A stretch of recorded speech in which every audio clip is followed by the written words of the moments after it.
साधक परिवार आपको दिखाए सच का आईना।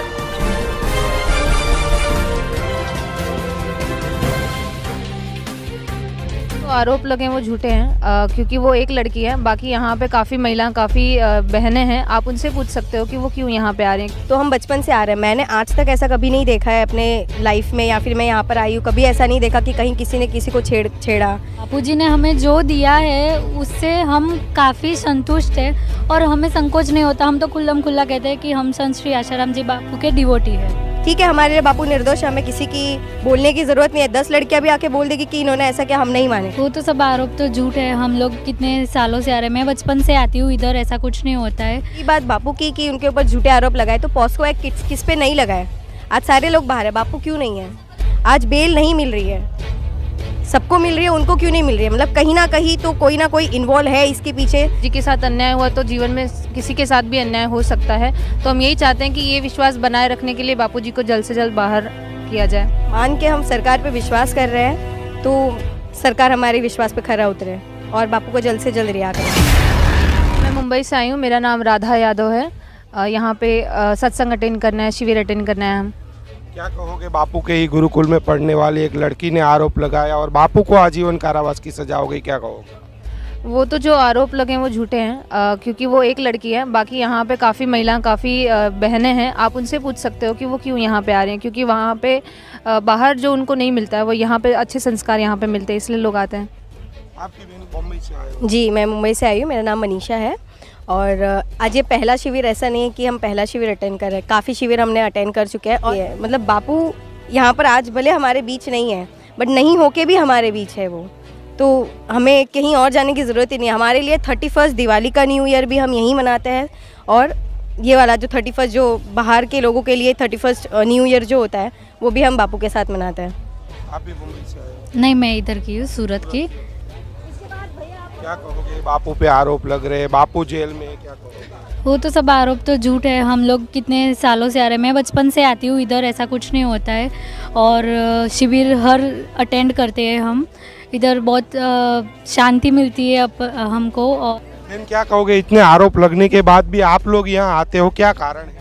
कारण बस यही है कि मैं बचपन से आ रहा है, जैसे हमारे माता पिता ने दीक्षित थे ऑलरेडी, तो हम बचपन से आ रहे हैं। मैंने आज तक ऐसा कभी नहीं देखा है अपने लाइफ में, या फिर मैं यहाँ पर आई हूँ कभी ऐसा नहीं देखा कि कहीं किसी ने किसी को छेड़ा और ये सब क्या। और बापू तो वो हमें इतना कुछ सिखा रहे हैं, उनकी एज भी आपको सबको पता ही है कितनी है, तो वो सब ऐसा करेंगे ही क्यों? मतलब सोच भी नहीं सकते। हमारे लिए सोचना ही एक बहुत बड़ा पाप है।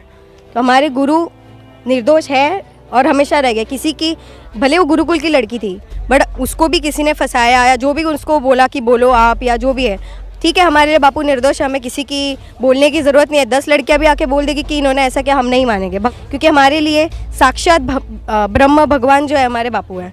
मतलब आरोपों में कोई सच्चाई नहीं, आरोपों में कोई सच्चाई नहीं है। आप इतने सालों से देख रहे हैं, बापूजी काफ़ी सालों से अंदर हैं। जैसे बाकी दूसरे संत होते हैं तो उनके फॉलोअर्स बाहर आकर बहुत सारा दंगा फसाद करते हैं, पर बापूजी ने शांति बनाए रखने के लिए कहा है। तो ये एक सबसे बड़ा उदाहरण है कि बापूजी मतलब निर्दोष हैं, और वो अंदर बैठ के भी वहाँ के लोगों को भी वो ज्ञान दे रहे हैं, या वहाँ के लोगों को भी सत्संग दे रहे हैं। मतलब उनका स्वभाव जो है वो वहाँ पे भी नहीं बदला है।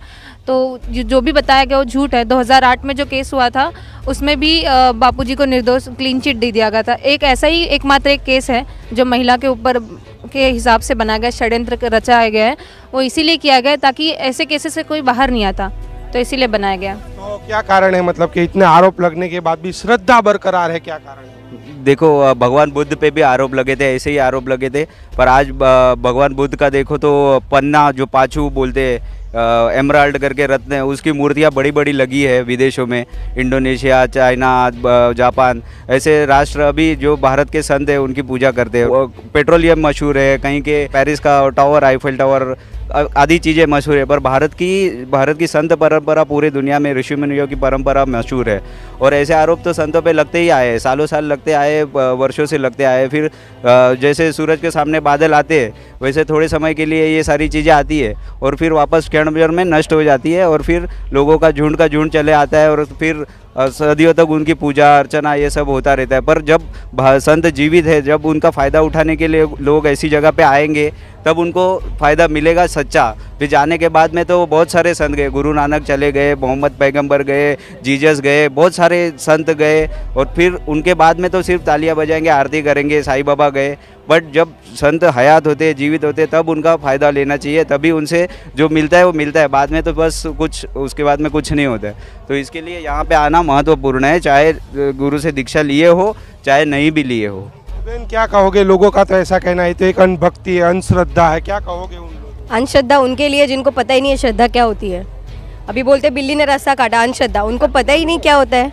हमारे लिए श्रद्धा क्या है हमारा दिल जानता है, और इसे हम बयां भी नहीं कर सकते हैं। और रही बात बापू की कि उनके ऊपर झूठे आरोप लगाए, तो पॉस्को एक्ट किस पे नहीं लगाए? आज सारे लोग बाहर है, बापू क्यों नहीं है? ये जनता क्यों नहीं सोचती कि इतने सारे लोगों पे पॉस्को एक्ट लगा है, सारे बाहर हैं। हम जितने एक्टर्स की बात करें, पादरीज की बात करें, जितने भी है, मतलब सबको पता ही है कितने हैं, उन सब की बात करें तो सारे बाहर हैं। बापू क्यों नहीं है? कहीं ना कहीं तो एक खटकता है ना हमें कि वो क्यों नहीं है बाहर, उनको क्यों आज बेल नहीं मिल रही है? सबको मिल रही है, उनको क्यों नहीं मिल रही है? मतलब कहीं ना कहीं तो कोई ना कोई इन्वॉल्व है इसके पीछे, जहाँ पर बापू जी को जानबूझ के या फंसाया जा रहा है, अंदर रखा जा रहा है। मतलब संकोच नहीं होता बहन, फ्रेंड सर्कल में जाते हो, रिश्तेदार में जाते हो, बापू पिछले 10 सालों से जोधपुर जेल में, लोग क्या बोलेंगे, क्या सोचेंगे, संकोच नहीं होता? नहीं, हमें कभी संकोच नहीं होता। बापूजी ने हमें जो दिया है उससे हम काफ़ी संतुष्ट हैं और हमें संकोच नहीं होता। हम तो खुल्लम खुल्ला कहते हैं कि हम संत श्री आशाराम जी बापू के डिवोटी है। क्या कहना चाहोगे, न्यायपालिका सरकार से क्या कहना चाहोगे? अब तो यही उम्मीद है कि लोगों की विश्वास न्याय पे बनी हुई है कि कुछ तो न्याय मिलेगा। अगर बापूजी के साथ अन्याय हुआ तो जीवन में किसी के साथ भी अन्याय हो सकता है। तो हम यही चाहते हैं कि ये विश्वास बनाए रखने के लिए बापूजी को जल्द से जल्द बाहर किया जाए। क्या मांग करना चाहोगे, क्या कहना चाहोगे न्यायपालिका सरकार से? सरकार से यही कहना चाहेंगे कि न्यायपूर्ण व्यवहार करे और बापूजी को जल्द से जल्द रिहा करे।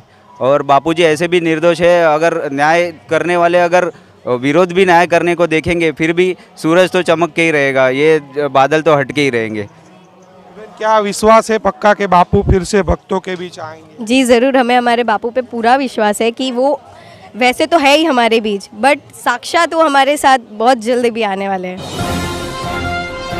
जानिए देश की पल पल की खबर नीलेश ठक्कर के द्वारा आपके अपने साधक परिवार पर। साधक परिवार आपको दिखाए सच का आईना।